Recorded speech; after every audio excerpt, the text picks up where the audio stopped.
Hey there, friends. I want to know if you are still out there counting calories.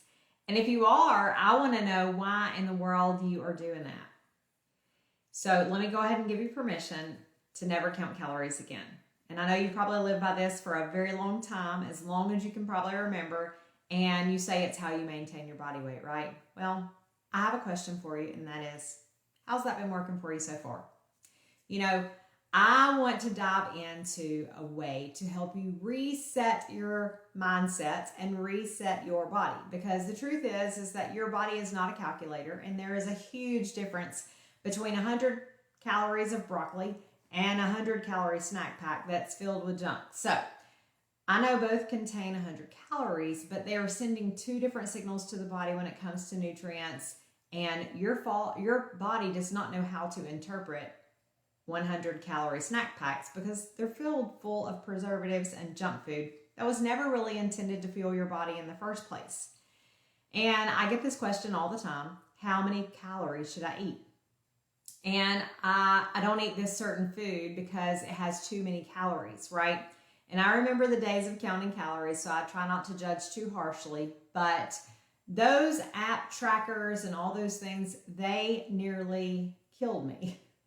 Because I would wake up in the morning and say, oh, I need to be in a deficit. And if I'm not in a deficit, or if the scale didn't go in the right direction, then I'd end up frustrated. I would restrict my food for an entire day, and I would struggle with this, my mind.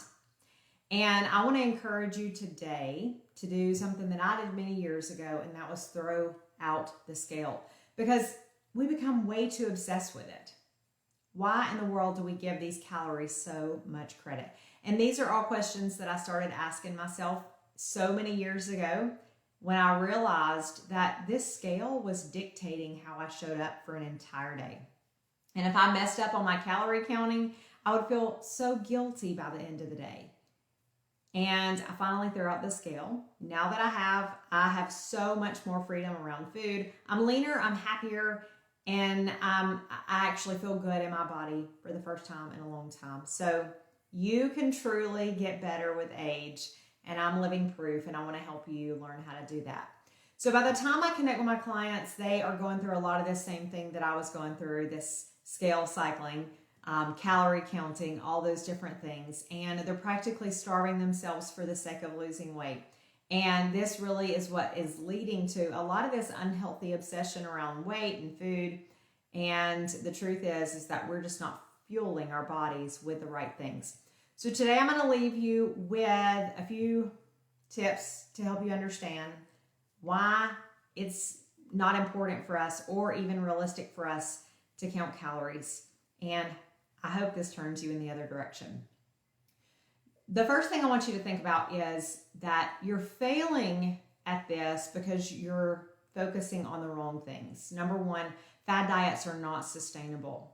So if you're on these fad diets, for example, you might try things like keto, and that's okay. Some people do really well on keto, but if you're like a lot of people that come my way, you're ending up eating too much protein, not enough life-giving fruits and vegetables, and it's draining your body of energy. And I know that's what happened to me when I did keto, is I was exhausted all the time, and I was practically starving.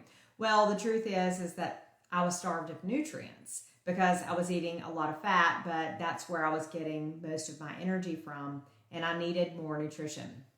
In my program, clients are eating fruit twice per day, and they're still getting into ketosis. They send me their little ketosis strips. I don't even make them measure it, but it's something that some people like to do for fun. And I know that goes against the keto rules, but I'm really not that big of a rule follower.